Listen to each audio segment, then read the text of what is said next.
27वां अध्याय श्री कृष्ण का अभिषेक। श्री सुखदेव जी कहते हैं, परीक्षित, जब भगवान श्री कृष्ण ने गिरिराज गोवर्धन को धारण करके मूसलधार वर्षा से व्रज को बचा लिया, तब उनके पास गोलोक से कामधेनु बधाई देने के लिए और स्वर्ग से देवराज इंद्र अपने अपराध को क्षमा कराने के लिए आए। भगवान का तिरस्कार करने के कारण इंद्र बहुत ही लज्जित थे, इसलिए उन्होंने एकांत स्थान में भगवान के पास जाकर अपने सूर्य के समान तेजस्वी मुकुट से उनके चरणों का स्पर्श किया। परम तेजस्वी भगवान श्री कृष्ण का प्रभाव देख सुनकर इंद्र का ये घमंड जाता रहा कि मैं ही इन तीनों लोकों का स्वामी हूं। अब उन्होंने हाथ जोड़कर उनकी स्तुति की। इंद्र ने कहा, भगवन, आपका स्वरूप परम शांत, ज्ञानमय, रजोगुण तथा तमोगुण से रहित एवं विशुद्ध अप्राकृत सत्वमय है।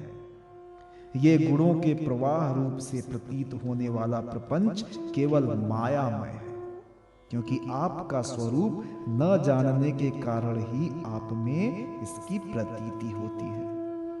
जब आपका संबंध अज्ञान और उसके कारण प्रतीत होने वाले देहादि से है ही नहीं, फिर उन देह आदि की प्राप्ति के कारण तथा उन्हीं से होने वाले लोभ, क्रोध आदि दोष तो आप में हो ही कैसे सकते हैं। प्रभो, इन दोषों का होना तो अज्ञान का लक्षण है।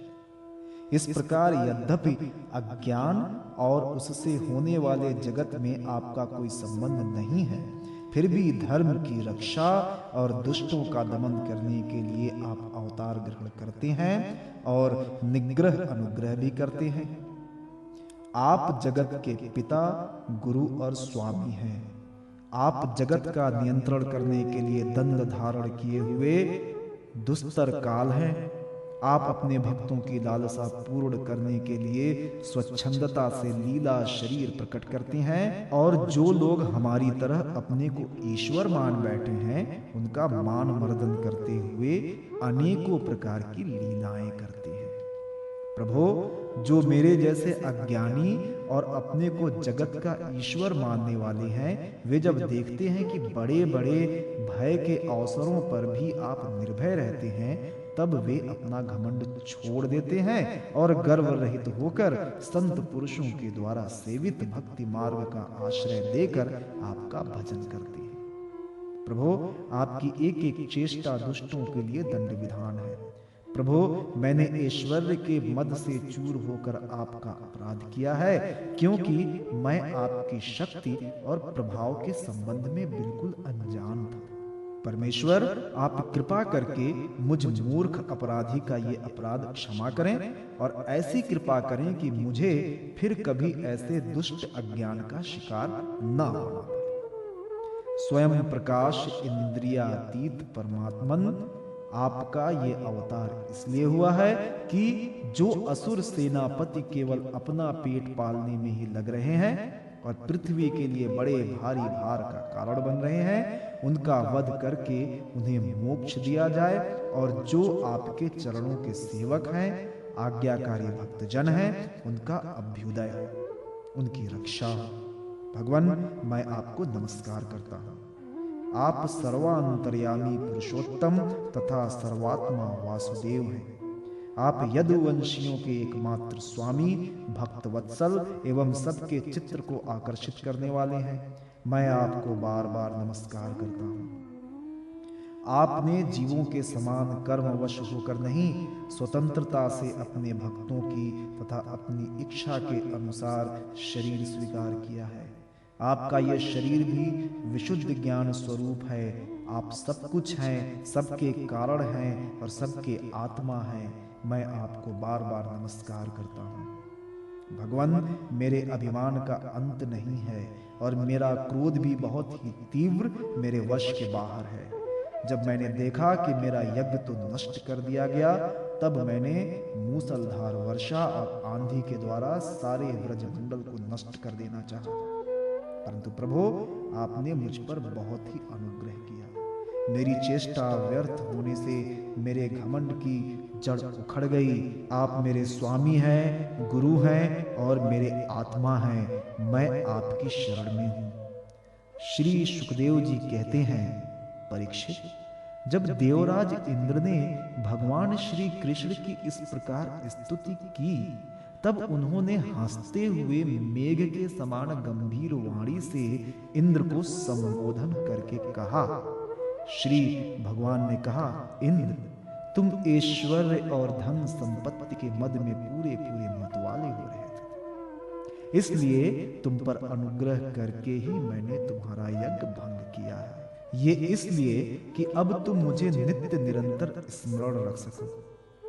जो ऐश्वर्य और धन संपत्ति के मद से अंधा हो जाता है, वो ये नहीं देखता कि मैं काल रूप परमेश्वर हाथ में दंड लेकर उसके सिर पर सवार हूं। मैं जिस पर अनुग्रह करना चाहता हूं, उसे ऐश्वर्य भ्रष्ट कर देता हूं। इंद्र, तुम्हारा मंगल हो। अब तुम अपनी राजधानी अमरावती में जाओ और मेरी आज्ञा का पालन करो। अब कभी घमंड न करना, नित्य निरंतर मेरी सन्निधि का, मेरे संयोग का अनुभव करते रहना और अपने अधिकार के अनुसार उचित रीति से मर्यादा का पालन करना। परीक्षित, भगवान इस प्रकार आज्ञा दे ही रहे थे कि मनस्विनी कामधेनु ने अपनी संतानों के साथ गोप वेशधारी परमेश्वर श्री कृष्ण की वंदना की और उनको संबोधित करके कहा। कामधेनु ने कहा, सच्चिदानंद स्वरूप श्री कृष्ण, आप महायोगी योगेश्वर हैं, आप स्वयं विश्व हैं, विश्व के परम कारण हैं, अच्युत हैं, संपूर्ण विश्व के स्वामी। आपको अपने रक्षक के रूप में प्राप्त कर हम सनाथ हो गई। आप जगत के स्वामी हैं, परंतु हमारे तो परम पूजनीय आराध्य देव ही हैं। प्रभो, इंद्र त्रिलोकी के इंद्र हुआ करें, परंतु हमारे इंद्र तो आप ही हैं। अतः आप ही गौ, ब्राह्मण, देवता और साधुजनों की रक्षा के लिए हमारे इंद्र बन जाइए। हम गौएं ब्रह्मा जी की प्रेरणा से आपको अपना इंद्र मानकर अभिषेक करेंगे।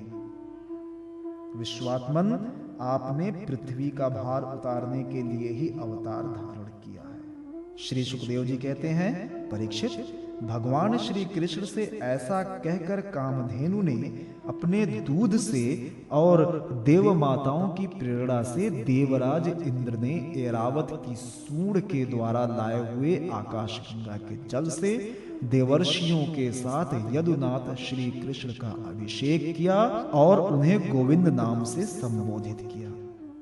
उस समय वहां नारद, तुम्बुर आदि गंधर्व, विधाधर, सिद्ध और चारण पहले से ही आ गए थे। वे समस्त संसार के पाप ताप को मिटा देने वाले भगवान के यश का गान करने लगे और अप्सराएं आनंद से भरकर नृत्य करने लगी। मुख्य मुख्य देवता भगवान की स्तुति करके उन पर नंदन वन के दिव्य पुष्पों की वर्षा करने लगे। तीनों लोकों में परमानंद की बाढ़ आ गई और गौओं के स्तनों से आप ही आप इतना दूध गिरा कि पृथ्वी गीली हो गई। नदियों में विविध रसों की बाढ़ आ गई, वृक्षों से मधुधारा बहने लगी। बिना जोते बोए पृथ्वी में अनेकों प्रकार की औषधियां अन्न पैदा हो गए। पर्वतों में छिपे हुए मणि माणिक्य स्वयं ही बाहर निकल आए। परीक्षित, भगवान श्री कृष्ण का अभिषेक होने पर जो जीव स्वभाव से ही क्रूर हैं, वे भी वैरहीन हो गए, उनमें भी परस्पर मित्रता हो गई। इंद्र ने इस प्रकार गौ और गोकुल के स्वामी श्री गोविंद का अभिषेक किया और उनसे अनुमति प्राप्त होने पर देवता, गंधर्व आदि के साथ स्वर्ग की यात्रा की।